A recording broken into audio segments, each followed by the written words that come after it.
Sa puntong ito ay bibigyan po natin ng pagpapaliwanag na naman itong pagmamaktul at pagdadamdam-damdam ni Marcos Jr. as if feeling victim siya ng marumi na environment ng social media, ng Facebook, ng mga TikTok, ng mga Reels, kung kaya bad trip siya, kung bakit bagsak na bagsak sa lahat halos ng public opinion survey ang kanyang trust and approval rating.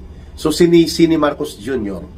ang social media dahil puno daw ng fake news, puno daw ng mga lason ng kasinungalingan. Wow! Okay ka lang. Di ba kayo ang nagpapakalat ng libo-libong trolls na pinupunduhan nyo ng bilyon-bilyon na pondo mula sa dugo at pawis ng mamamayang Pilipino? Di po ba nabunyag itong recordings ni Claire Castro? Di umano na nais pa nga sana ito na ibunyag ni Senator Robin Padilla sa Senado dahil may conversation over the phone na kumakalat na pinagagalitan ni Claire Castro ang isa sa mga troll handler operators na pinupunduhan nila dahil lagapak na lagapak sa public opinion si Marcos. So di po ba inamin din ni Marcos noong 2022 pa nagme-maintain na siya ng mga trolls. Pag sinabing trolls, walang utak po ito. Ang gawain nito ay magpakalat ng basura. Fake news, kalokohan, katarantaduhan, at kabastusan at kabalbalan sa internet gamit ang Facebook, ang YouTube, ang TikTok, at iba pa. Yan po ang trolls ni Marcos eh. May mga vloggers pa nga yan na pinupunduan, mga kababayan. At nagre-recruit yan ng mga tinatawag na bayaran ng mga operators sa social media. Yun yung trolls, Tapos ituturo ni Marcos sa netizens, sa mga kritiko ng gobyerno at sa mga mamamayang Pilipino na nagtatakwil at nasusuklam sa kanya kung bakit bumabagsak ang kanyang trust and approval rating. Apektado si Kulukoy. Mga kababayan, kita nyo naman kung gaano ka-stress itong Kulukoy na si Marcos Jr. Biglang bumagsak ang kanyang pangangatawan, nangayayat, at kitang-kita naman na may iniinda o may pinagdadaanan na seryoso o critical illness.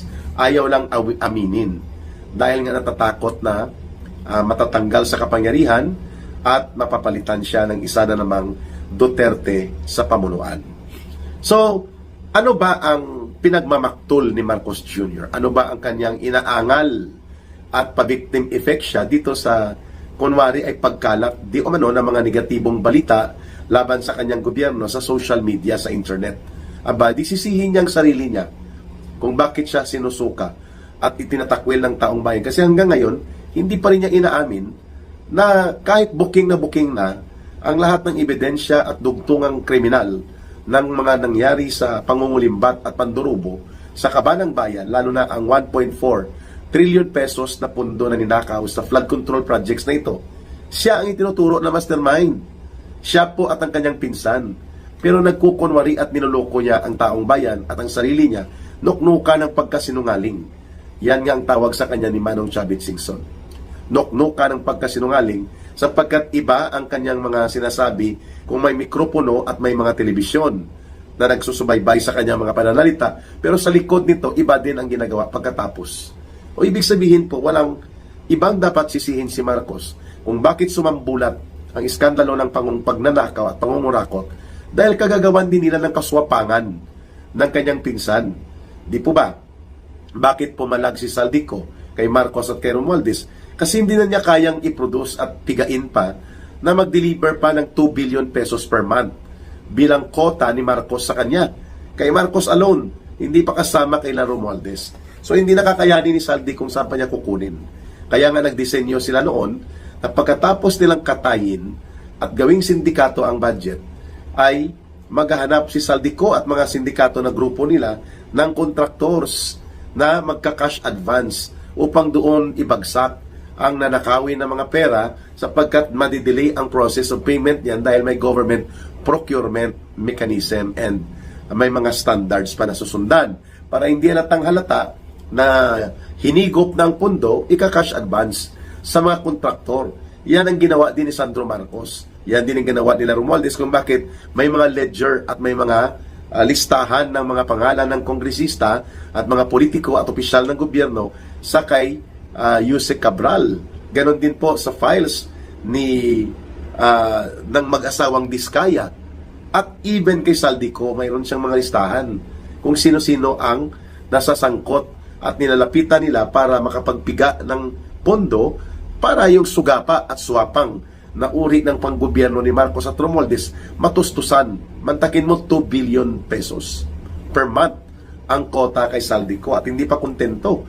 Piniga at tinulak si Saldico over the edge na maghanap ng insertions na aabot ng 100 billion pesos at ipa-cash advance ang 25 billion pesos bilang kanyang kotong. At ang lahat ng ito ay nagaganap sa loob ng 3 taon, 2023, 2024, and 2025. At nang mabulgar ito, napagtanto at nakita ng taong bayan na hindi lahat mangyayari ang ganitong karumal-dumal, kasuklam-suklam, kasulas-sulasok na uri ng pagiging magnanakaw ng gobyerno laban sa kanyang mamamayan kung hindi ito pinasimunuan bilang mastermind ni Marcos Jr. So walang ibang sisisihin. Si Marcos, not the netizens, not the social media platforms, but himself sa kanyang pagiging gahaman niya, ng asawa niya, ng anak niya, na nasasangkot, pati pinsan niya itong lalo ng pinsan niyang Tambaroslos, na nasasangkot sa malawakang pandrubo at pagnanakaw sa isang sistematiko at malubha, organisado na uri ng korupsyon at pandarambong. That is the reason kung bakit nagagalit ang mayoriya ng mamamayang Pilipino. Itinatakwil at kinasusuklaman nila si Marcos Jr. Because Marcos Jr. is the real mastermind and criminal operator ng malakihan at napakalubha na nakawa na naganap sa gobyerno sa kasaysayan ng politika sa Pilipinas. And Marcos can never fool the people again. Hindi na niya mabubudol at manuloko ang taong bayan dahil nagkakaroon ng kaalaman at mga pagkamulat ang mamamayan sa mga nagaganap na ito sa pamamagitan ng social media, sa pamamagitan po ng sariling karanasan nila. Kaya pinagdidiskitahan ni Marcos ang mga mabilisan at malaganap na mga pag-share ng mga impormasyon sa internet, sa Facebook, sa Messenger, sapagkat mabilis po na naipapakalat ang mga pagbubunyag laban sa kanila na nagpapalakas din ng pagkakaroon ng focus na singilin at papanagutin si Marcos at si Romualdez sa kanilang karumal-dumal na krimen ng pandarambong sa mamamayang Pilipino. Pangalawa, itong pagmamaktol-maktol ni Marcos. Kasi nga may kumalat na mga videos na nagdudurog siya ng di umano at nakikipaglambutsingan sa isang male prostitute na in-interview ng isang vlogger sa Amerika, yung nagsiwalat nito na naging kliyente niya si Marcos at ang asawa nito sa mga group sex scandal sa Amerika. So kumalat po ang ganito sa social media. O bakit ka magagalit sa internet, sa social media?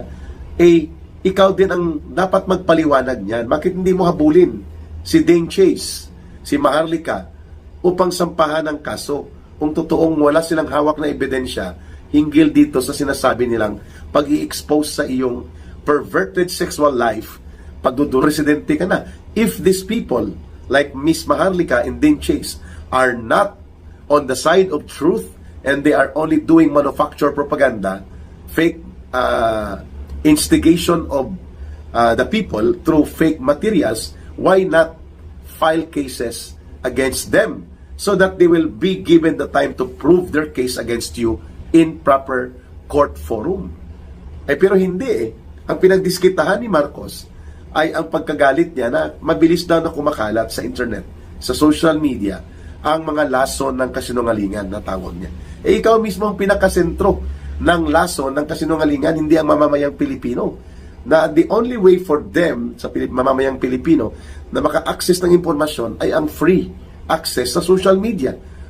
Parang sinasabi mo na rin na yung galit-galitan at paghuhuramintado halos ni Rapi Tulfo sa Senado laban dito sa mga country representatives ng Facebook, ng Google at ng TikTok, sa the way you are now, Marcos Jr., attacking the social media and its platform, lumalabas na parang ikaw din ang nagturo at nagtulak kay Rapi Tulfo na pumapil sa Senado upang mahiyain, atakihin at i-intimidate at i-bully ang mga representante ng Facebook, ng YouTube at ng TikTok dahil galit na galit ka na hindi ka nila pinoprotektahan. Bakit nila gagawin yun? You have the power to explain and implement yung mga tamang bagay na sa tingin mo ay kailangan may hustisya ang nangyayari sa iyo at sa pamilya mo na ipinapakalat sa internet nila Miss Maharlika at nila Dean Chase. Why are you not doing appropriate legal action instead na magmaktol ka, magmarites ka parang kagaya ni Claire Castro na pinagdidiskitahan ninyo ang social media? Kung kaya, ganyan ang reaksyon ni Marcos Jr. Siguro, ang tanong ng taong bayan, baka totoo ang mga ini-expose nila Maharlika at Dean Chase, bakit hindi niya masagot at may paliwanag ito?